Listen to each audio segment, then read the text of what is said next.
이제 끝이 났는데 수고하셨습니다. 아, 감사합니다. 아 어땠어 그 진행하는 이 모든 과정이? 아, 일단은 소감이 어때? 맞아, 이런 인터뷰 너무 좋습니다. 왜냐면 제가 아까 말씀드렸다시피 이건 좀 약간 비하인드 영상이잖아요. 일단 처음 곡 리스트를 진짜 많이 받았었거든요. 근데 말씀드렸다시피 진짜 이 곡을 듣자마자 제목부터 일단 마음에 들었고, 그래서 피아노 아직도 기억나요. 이게 넘버 5였던 것 같아요. 넘버 5였고 이거 들어봤는데 노래가 너무 좋은 거예요. 그래가지고 약간 제가 처음에 이 노래를 들었을 때 느낌은 약간 트렌디한 사극 드라마 아니면 영화에 나올 법한 OST의 느낌이 약간 있었어요. 그 나나나나나나 이것도 약간 국악풍의 느낌이 있었고, 그 다음에 앞부분 도입부도 너무 좋았고, 그래서 이 곡을 무조건 해야겠다 하고 저는 다른 넘버 다 제껴두고 이 곡을 이제 하고 싶다고 소속사한테 말을 해서 이 곡이 이렇게 채택이 됐는데, 일단은 저의 목표가 이 노래를 통해서 얘가 성악을 했어, 얘가 뮤지컬을 했었어, 근데 너무 가요스럽게 발성 표현을 잘하는데 라는 그거에 하나의 목표가 있었어요. 그래서 이거 연습할 때도 진짜 가요 진짜 많이 들었고, 그래서 처음에 부탁할 때 저 진짜 팬텀싱어 뭐 클래식한 크로스오버 이런 느낌 안 나게 좀 많이 잡아주세요 부탁드렸었잖아요. 근데 목표는 그렇게 삼긴 했는데 녹음하면서 녹음 과정에 그런 것들이 쉽지는 않더라고요. 이렇게 빼는 게, 그게 아무래도 진짜 몇십 년 동안 그런 스타일로 노래만 불렀으니까. 근데 많이 잘 이끌어 주셔가지고 결과물은 담백하게 좀 나온 것 같아요. 물론 부분 그런 색깔들이 저의 색깔들이 아직 남아있는 거는 맞는 것 같은데, 그게 또 어떻게 보면 저만의 색깔이잖아요. 그래서 그냥 전체적으로 잘 녹여진 것 같아서 뿌듯합니다. 우리는 어쨌든 원래 처음에 사실 그 습관이라는 게 당연히 쉽게 바뀌진 않지만 네. 그래도 보통 작곡가들이나 모든 사람들의 기본적인 방향이 그 보컬을 살리는 거, 이 사람이 네. 진짜 최고의 결과를 볼 수 있게 하는 게 최우선 목표다 보니까 맞아요. 크리스 형이라는 사람이 잘 표현되고 보여줄 수 있는 방향, 이제 처음에 그렇게 생각을 했다가 뮤지컬 했던 거 성악 발성 따해도 돼요 라고 해서 약간 거기서 이제 처음에 왔다 갔다 하게 된 다이나믹들이 생긴 것도 있는 것 같고, 이게 뮤지컬이나 클래식 성악이나 이런 그런 발성은 진짜 막 100%보다 더 내야 그 음악적인 효과를 막 극적으로 막 이끌어내잖아요. 근데 이 발라드라는 거는 좀 약간 절제미가 있어야 되고, 또 발성에서도 진짜 막 가사는 이미 최고조인데 발성적으로도 어느 정도 약간 컨트롤하면서 내야 되고, 숨소리를 더 내야 되고, 그래서 그런 테크닉들이 굉장히 어려웠는데 이번에 배우면서 이게 진짜 테크닉이 확실히 다른 장르이긴 하구나라는 걸 느꼈어요. 그냥 보통 뮤지컬 배우들이 노래를 할 때 그냥 가요 쉽게 막 이렇게 부를 때 있잖아요. 근데 그럼 우리는 거기서 만족을 할 때도 있는데, 진짜 디테일하게 가요 발성, 발라드 창법을 구사하는 게 쉽지는 않더라고요. 그래서 아쉬운 부분도 있지만 저희가 여러 차례 녹음을 했잖아요. 그래서 이게 회차가 거듭날수록 제가 많이 발전한 걸 직접 느꼈었던 것 같아요. 많은 걸 얻은. 네, 진짜 녹음을 많이 얻어요. 그리고 사실 이번에 너무 좋아가지고 좀 이미 활동하고 있는 발라드 가수가 불러줘야 더 효과적일 수 있겠다라는 생각이 있는데, 그래서 더 책임감. 이 곡이? 네, 이 곡이. 아니야. 그래서 전 최선을 다했습니다만, 최선을 다했으면 언젠가 또 사람들이 많이 또 그 진정성을 알아봐 주실 거라고 생각합니다. 맞아. 우리도 최선을 다해 만든 곡이니까. 그러니까요. 진짜 엄청 신경 많이 썼고 정말 최선을 다했죠. 저희도 진짜. 어쨌든 뭐 잘 나왔을 테니까 지금은 이제 사람들이 잘 듣고 있겠지? 이게 올라갈 때쯤. 조금 이제 곡 얘기는 이제 여러분 올라가실 이 쇼플레이 채널의 자체 컨텐츠에서 좀 보시면 될 것 같고, 네. 뭐 이제 다른 얘기들을 좀 해보자면은, 네. 아니 그 팬텀싱어도 나왔었고 뭔가 뮤지컬 쪽에서 잘 하고 있는 것 같았는데, 네. 사실 피아노를 치다가 노래를 시작한 것도 궁금하고, 또 이렇게 발라드 하게 된 것도 어떤 이제 일들이 있었길래 이런 걸 하게 됐는지. 저는 어렸을 때 3살 때부터 피아노를 쳤고, 일단은 제가 절대음감이어가지고 TV에 뭔가 광고 막 BGM이 나오면 이렇게 제가 진짜 쳤어요. 그래 쳐가지고 엄마가 그거 듣고 얘 네 이걸 어떻게 따라 치냐고 그래가지고 한 4~5살인가 진짜 완전 어렸을 때 동네 피아노 학원에 엄마가 데리고 가셔서 막 우리 아이가 광고 음악이 나오면 따라 친다. 그래서 이걸 좀 어떻게 레슨을 해야 되냐, 이쪽으로 가야 되냐 어머니가 딱 그렇게 투철하시게 학원에 데려가신 거예요. 그래서 근데 피아노 학원에서 아직도 기억나는 거는 뭔가 재능은 있다. 근데 지금부터 준비를 해야 뭐 예술학교를 가거나 예술고등학교 진학을 바라보면서 전문적으로 이제 나아갈 수 있을 것이다 하는데, 저는 아쉬웠던 게 제가 이게 귀가 발달하니까 악보를 보면서 막 학구적으로 이렇게 연습시키는 그 학원의 스타일이 너무 마음에 안 들었던 거예요. 그냥 저는 이거 노래 들어봐, 네 쳐볼게, 피아노 약간 이렇게 쳐, 더 부드럽게 쳐, 이런 거는 되게 재밌고 되게 금방금방 하는데, 선생님 악보 피면서 이게 뭐야 도지, 이게 뭐야 시지, 이 악보 그대로 쳐야지, 약간 이렇게 오히려 그게 저한테 되게 억압되게 느껴져가지고 이런 스타일이면 나는 피아노는 아닌 것 같은데 라면서 제가 약간 7살, 8살 때 이제 안 했었던 거예요. 잠깐 중단을 했었어요. 근데 이제 피아노 학원에서 좀 아까우니까, 왜냐면 진짜 동네 피아노 학원이었거든요. 근데 갑자기 막 그 어린애가 막 피아노 듣고 따라치는 게 거기서 되게 아껴했을 거 아니에요. 신기한 캐릭터니까. 일단 좀만 키우면 예술학교 뭐 보낼 수 있을 것 같은 아이인데. 그래서 거기서 이제 그럼 우리 무슨 어린이 피아노 콩쿠르 있는데 거기 나가보자 해가지고 그 한 곡만 선생님께서 계속 쳐주시고, 그때 막 뭐 유튜브라든지 뭐 이런 게 발달된 건 아니니까 CD 틀어주시고, 소나티네였나? 모차르트 그래서 따다단딴 따다단딴 따다단딴 그거 계속 틀어줘서 그걸 듣고 그냥 계속 친 거예요. 그래가지고 악보는 못 보고, 그래서 그거 치고 해가지고 콩쿠르에 갔는데, 그때 지금 갑자기 기억이 안 나는데 제가 그때 금상을 탔었나 은상을 탔었나 무튼 뭐 탔었어요. 그렇게 시작을 하게 됐고, 그러다가 이제 개인적인 얘기가 스토리가 진행되는데, 가정적으로 좀 이런 이슈가 있어가지고 음악을 좀 걷는 게 길이 쉽지가 않아졌어요. 그래가지고 초등학교를 다니다가 이제 악기 없이 할 수 있는 게 뭐가 있을까, 예술학교는 가고 싶고 음악은 계속 하고 싶고 선화예술학교를 지원하게 됩니다. 근데 제가 할 수 있는 게 노래니까 악기 없이 할 수 있는 게 노래고, 또 노래를 또 곧잘 또 했어요. 초등학교 때 합창단을 하면서. 그래서 성악으로 빨리 한 달 준비했나? 한 달 뭐 세뚜맘이라는 이태리 가고 있는데 그거 딱 하나 준비해가지고 이제 입시시험 봐가지고 합격을 했고, 그 다음에 선화예중 다니다가는 제가 피아노에 대한 그런 열정이 있어가지고, 예술학교의 장점이 성악만 배우는 게 아니라 주변에 막 첼로 하는 친구, 피아노 하는 친구들이 진짜 많잖아요. 그래서 그 친구들한테 자극을 받아서 피아노 전공 아이들만큼 제가 피아노 레슨을 받고, 피아노 전공 아이들이 수업할 때 같이 따라가서 듣고, 그렇게 제가 2가지 전공을 가져가려고 노력을 했었던 것 같아요.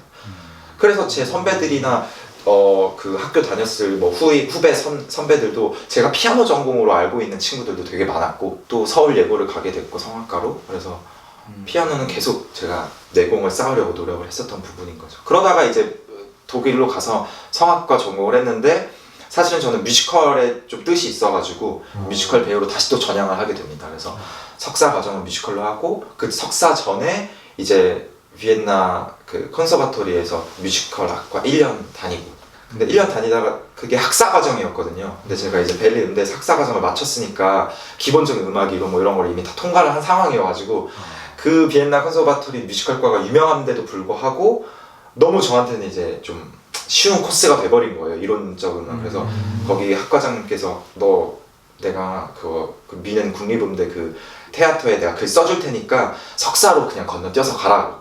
그래서 제가 이제 뮤지컬과를 석사로 1년 반 만에 이제 졸업을 하고, 그래서 다시 여기로 와서 군악대 갔다가 이제 슈플에서 이제 들어와서 뮤지컬 활동을 하고, 근데 하는 와중에 새롭게 뭔가 좀 팬텀싱어를 통해서 이제 크리스 영이라는 사람을 이제 알리게 되었으니까 새로운 장르를 통해서 대중들을 또 만나보는 것도 좋겠다, 이런 아이디어 회의가 나와서 이렇게 음원을 발매하게 되었습니다. 이거야말로 진정한 다이나믹. 보통 수사가 아닌데요, 진짜로. 아닙니다. 그러니까 외국에는 처음부터 멀티로 2개를 다 호흡했던 거잖아. 그러니까 야구로 따지면 지금 오타니처럼. 아니, 다른 사람들이 피아노과로 인식할 정도면 사실 그 안에서 노력도 엄청 많이 했다는 건데, 얘기 들었을 때 어느 정도로 막 그려지지 않아. 엄청 노력을 많이 하셨을 것 같아, 진짜. 그래서 선화예중이랑 서울예고 다녔을 때 제가 피아노과로 알고 있는 친구들이 많다 그랬잖아요. 왜냐면 노래하는 시간보다 피아노 치는 시간이 더 많았었고 더구나 이제 무대 향상음악회라고 하면 보통은 피아니스트 선생님을 데리고 와서 성악가 애들을 반주하거나 아니면 뭐 피아노과에 있는 전공생 친구를 반주로 시키거나 이렇게 하는데 저는 거의 성악가 애들 반주를 제가 우와. 했어서 무대에서 비치는 이미지가 쟤는 반주하는 이렇게 해서 네, 그 공연을 보러 오는 사람들은 이제 제가 당연히 피아노과로 알게 됐던 우와. 그런 것들이 있었죠. 네네네. 그랬는데 무대에서 노래까지 해버리면은 피아노과 아니었어? 이렇게 아, 생각했어요. 맞아요. 되게 진짜 멀티 플레이어셨네. 네. 이 약간 이거 이렇게 얘기하면은 뭔가 일본 애니메이션 같지만 재능충의 성장 과정일까 이런 느낌이. 재능이 진짜 듣고 사실 따서 콩쿠르를 나갔는데 입상을 하고 악보를 볼 줄 모르니까 보는 법을 가르쳐주세요의 과정은 사실 진짜 만화와 같은 네. 서사 같다고 느끼긴 해. 그냥 하는 말이 아니라 진짜 그런 것 같아요. 그런 노력이 잘 곡에 녹아 들어가 있으니까 다시 한 번 얘기하지만 여러분 피아노 많이 듣고 계시죠? 사실 이 곡을 팔리고 난 다음에 회사에서 처음 이제 가수분이 직접 미팅하고 싶어 한다라고 해가지고 네. 그러니까 되게 깜짝 놀랐었거든요. 그러니까 아예 없는 일이어가지고 보통은 갑자기 만나고 싶다고 해서 되게 놀랐는데 어떤 생각으로? 일단은 이 곡 작곡가 분명히 이 곡을 작곡한 사람은 만나봐야겠다는 생각이 일단 들었어요. 왜냐면 약간 우상을 만나는 느낌. 왜냐면 노래가 너무 좋아가지고 도대체 이거는 누가 작곡을 여자가 작곡하셨을까 남자가 작곡하셨을까 아니면 연령대는 누구실까 아니면 뭐 이 곡 말고 또 어떤 노래를 작곡 궁금하잖아요. 예, 그래서 그런 것도 너무 궁금했고 또 심지어는 그 가이드를 녹음해 주신 분은 또 누구일까. 그래서 보통 저희가 모니터를 받을 때 모니터라고 하나요? 그 모니터를 받을 때 정보가 없잖아요. 그냥 저는 노래만 듣고 이거 누가 자꾸 막 상상을 해봤는데 내가 상상한 그분들과 내가 상상한 그런 일단은 남자가 작곡했겠다는 싶었어요. 남자가 작곡했다는 싶었고 만나게 된다면 왜 피아노로 시작을 했어요? 왜 끝에 이렇게 오케스트라 합쳐졌어요? 왜 제목이 피아노에부터 궁금한 게 너무 많았었어가지고 그리고 어떤 길을 걸어오셨는지 뭐 하는지도 괜히 궁금해가지고 저 이제 여기 소속사 팀장님한테 저 미팅 좀 성사시켜 주시면 안 되겠냐고 따로 요청을 제가 드렸었거든요. 그랬더니 사실은 이게 이례적인 일이라 약간 별로 아티스트와 작가님들 이렇게 만나는 게 이렇게 그런 문화는 아니어서 한번 여쭤는 보겠다. 신뢰가 될 수 있으는데 흔쾌히 만나 주셔가지고 그때 했었죠. 그리고 제가 혹시 피아노를 치니까 제가 피아노를 쳐도 되는지도 조심스럽게 여쭤봤었던 부분이고 곡이 좋아서 만나고 싶다고 한 거니까 작곡가의 우리 입장에서는 감사했죠. 되게 기분 좋은 그런 일이었죠. 근데 보통은 없는 일이다 보니까 근데 그 사전에 그 얘기를 들었을 때 정말 많은 내부적인 생각들이 있었다. 진짜 상상의 나래를 펼치면서 뭘까? 왜 우리를 보고 싶어 하시는 거지? 라는 생각도 있었고 이제 퍼블리셔에서도 그런 일이 많이 없으니까 왜 보러 오시는 걸까요? 라고 오히려 되물을 정도로 하지만 결과적으로 되게 기분 좋은 일이었다. 맞아요. 오히려 미팅하러 와주신 게 더 이 진행 과정에 있어서 더 매끄럽게 해준 어떤 윤활제가 아니었나. 보통은 가수분들이 바로 그 녹음 당일날 만난다고 하더라고요. 그래서 저는 그게 더 오히려 의아스러웠어요. 그게 이제 당연한 문화고 이제 그렇게 흘러간다고는 했지만 저는 아티스트로서 당연히 이 작곡가 누구지? 누가 작곡했어? 막 궁금하잖아요. 그래서 만나보고 싶었고 또 만나고 나니까 첫 녹음 때 조금 저희가 더 좀 릴렉스 되게 시작한 부분도 있어가지고 맞아요. 훨씬 좋았죠. 그때 인사하고 서로 막 느낌을 모르는 상황에서 바로 노래를 시작하는 것보다는 맞아요. 그래서 보통 저희 막 OST 녹음하러 막 녹음실 갔었을 때도 딱 처음 가수랑 대면하니까 곡에 대해서 사실 이야기할 시간도 많이 없기도 하고 그랬는데 오히려 좋았죠. 이번에 그래서 용스트링에서 스트링 녹음을 직접 받았는데 그건 어땠어? 일단 이렇게 판이 커질 줄 저도 몰라가지고 저는 처음에 이거 그냥 피아노 한 대로 가도 되겠다. 워낙 곡 멜로디가 강하니까 그래서 가도 되겠다 하는데 이게 또 뭔가 또 피아노로만 가기에는 또 아쉽고 봄에 맞는 악기 소리도 막 집어넣으시고 그러셔가지고 그래서 또 빼기가 너무 또 빈 거 같고 그래가지고 했는데 융스트링에서 같이 하게 돼가지고 개인적으로 진짜 영광이었죠. 융스트링이 뭐 이쪽 업계에서는 정말 업계에서는 정말 탑 클래스의 스트링 팀이기 때문에 네, 제가 그래서 그 현장을 놓치고 싶지 않아가지고 제가 그냥 따라갔었잖아요. 따라가서 오케스트라 현장 그 녹음하는 것도 보고 그때 되게 프로페셔널 하시더라고요 다들. 제 곡이 오케스트라로 이렇게 연주되니까 아 좋더라고요. 나는 이제 이번에 진짜 기억에 남는 게 어쩔 수 없는 게 조수미 선생님 같은 분은 우리는 이제 평소에 이름을 이제 어디서 언급되는 걸 듣기도 힘든 아 분이니까 이게 너무 사실 크리스찬 입장에서 조수미 선생님 이름이 너무 많이 언급되는 거긴 한데 태어나서 조수미 선생님이 내 뒤에 앉아있는 걸 상상해 본 적이 없어.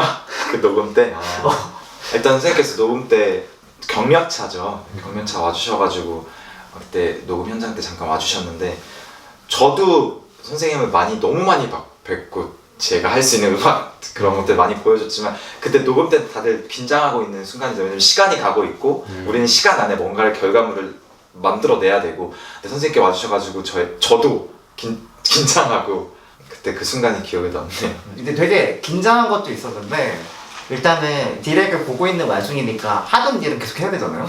해야 되는데 약간 이제 조수미 선생님이 내 옆에 앉으셔가지고 아 이걸 어떻게 하나 하다가 고개를 안 돌리고 빳빳하게 앞만 보면서 이렇게 있었던 나의 모습을 내가 스스로 기억하기 때문에 그 노래 부르는 곳에서도 거기가 이렇게 보이거든요. 근데 그느님은 부동의 자세 그냥 앞에만 보셔. 여기는 그냥 이쪽 보지를 않으셨어. 아 사인을 받았어야 되는데 와 조수미 선생님 사랑합니다. 쇼츠다 이거 쇼츠가 아니라. 이번에 이 회사 쇼플레이라는 회사와 크리스 형이라는 가수의 작업을 하면서 가장 너무 좋았던 거는 작곡가로서 개인적으로 너무 좋았던 거는 투자를 너무 잘해주셔가지고 스트링 녹음해주시지 뭐 이제 뭐 녹음도 여러 번 했지 이게 흔한 일이 아닙니다 여러분. 정말 곡에 대해서 모두가 진심이었던. 진짜 맞아. 진짜 그 투자 이런 걸 떠나가지고 이 곡이 진짜 아름답게 나와주기를 위해서 진짜 다 서포트를 해주신 거잖아요. 최대한 좋은 결과물 어떻게 내겠다. 진짜.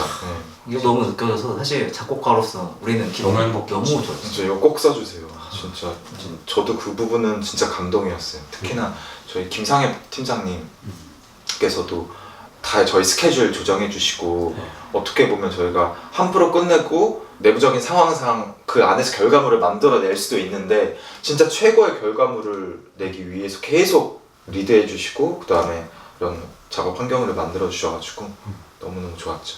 완벽했던 그런 작업. 진짜 완벽했어요. 네. 모든 게 완벽했고. 아니, 그러면 일단 어쨌든 피어나 이제 잘 나왔는데 이제 음악을 이제 노래하고 공연하고 행사 다니고 뮤지컬도 계속 할 텐데 네. 그런 거 안 할 땐 평소에 뭐해? 이런 거 팬들이 궁금해하거든. 진짜 이 질문 어렵다. 평소에 뭐 하지? 근데 이게 막아뜯은 게 정상적인 반응이네요 여러분. 아, 뮤지션 분들 인터뷰해보면은 이 똑같은 질문 하면은 대부분 자기가 평소에 뭘 하는지 잘 몰라.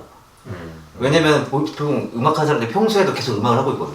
평소에 진짜 저는 사람들 집으로 많이 부르는 스타일이라 그래서 친구들 와서 같이 영화 보고 밥 먹고 그러는 것 같아요. 아니면 여기 엔터에 와서 여기 소속사에 와서 연습하고.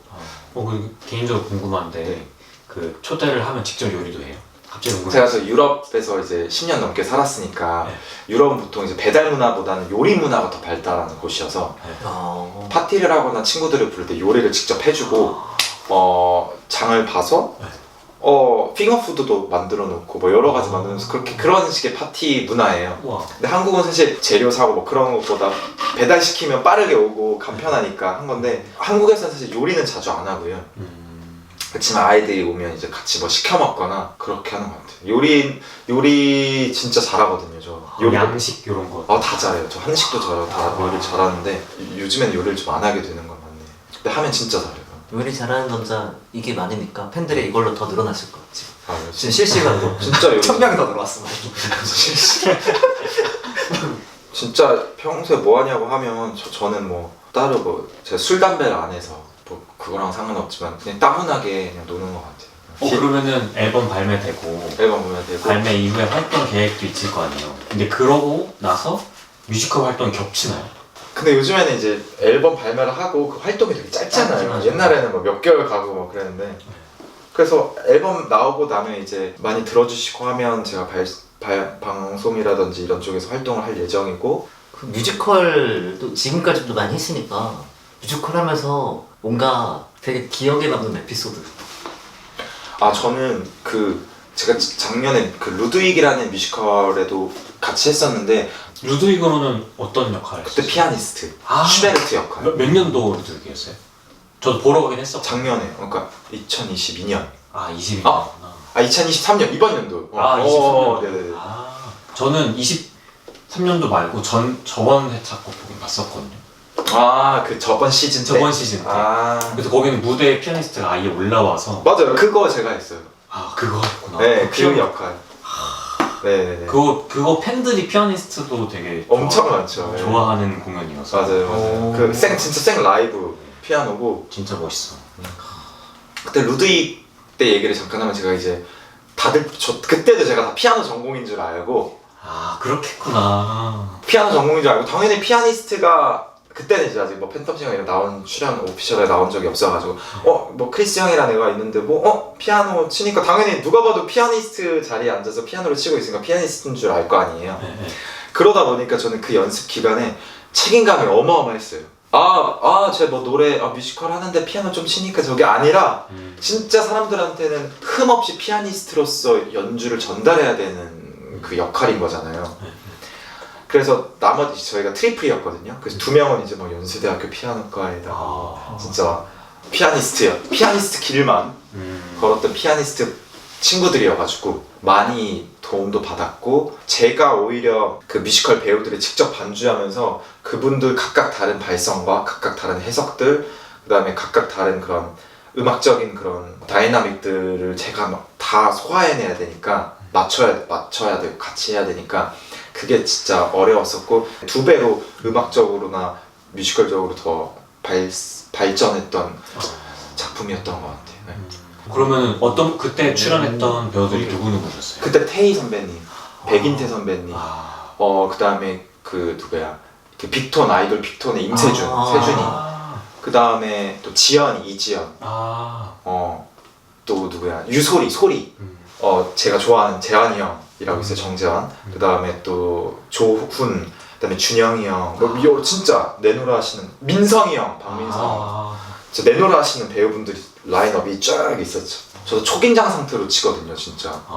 공연을 몇십 번 했는데 매 순간마다 긴장이 돼요. 왜냐면 매 배우분들이 다르시니까 제가 템포를 정확하게 같이 숨 쉬어야 되고 거의 2시간 내내 제가 피아노를 다 치니까 보셨다시피 그래서 그게 진짜 어려웠던 것 같아요. 제가 그걸 해낸 것만으로도 큰 탈 없이 끝까지 해낸 것만으로도 저는 진짜 감사하고 뭔가 그때 생각하니까 그때 긴장감이 몰려오시나 봐요. 느껴지나 봐요. 흥분해가지고 막 이러고 그 느낌이 느껴지죠. 진짜 흥분했어요.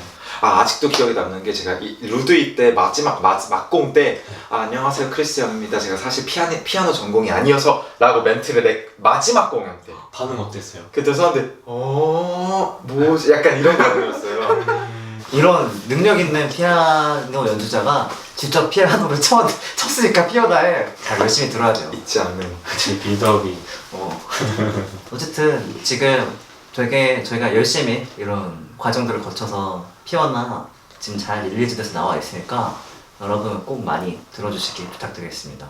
저를 이제 공식적으로는 팬텀싱어 4에서 노래 불렀던 모습들을 기억을 하실 수 있는데 사실 그 모습이 진짜 다가 아니었거든요. 그때 이제 개인적인 사정도 있었고 이번에 피아나 노래를 들으시면 와 크리스가 이런 느낌의 목소리를 갖고 있었구나를 정확하게 아시게 될 노래입니다. 그래서 한번 꼭 들어봐 주시고 첫사랑을 못 잊고 힘들어하시거나 아니면 그 첫사랑의 풋풋함에 뭐라고 할까요? 그 아련이 남아서 계시는 분들이 아니면 지금 풋풋한 사랑을 시작하신 분들이거나 하시는 모든 분들에게 이 노래를 전달해 주시면 아주 감명 깊게 들으실 노래라고 생각됩니다. 피아노 많이 사랑해 주시고 앞으로 커버곡도 지금 뭐 가수분들이라든지 노래를 좋아하시는 분들이 있으면 커버 노래 많이 해주세요. 제가 연락 주시면 제가 파일 보내드리겠습니다. 번외로 우리도 피아노 삼행시 운을 한번 띄워놔드려. 좋아. 번외로 어제 했던 거 안 돼요. 어제 뭐 하셨는지 모르겠지만 어제 했던 거 말고 한번 운 한번 띄워주시죠. 자, 피아노도 치고 노래도 하는 크리스 영입니다. 어제와 같이 오늘도 열심히 준비하며 지내고 있습니다. 나 나아지는 모습을 위해 앞으로 다가오는 미래의 시간들도 최선을 다하겠습니다. 이상 회사 자체 콘텐츠보다 말이 많은 크리스 형이었습니다. 돌아서는 마음처럼 아니 이게 제 소속사가 진짜 감동인 게 이런 거 디테일까지 신경 써가지고 풍선 피어나라고 또 이렇게 제작해 주셨어요.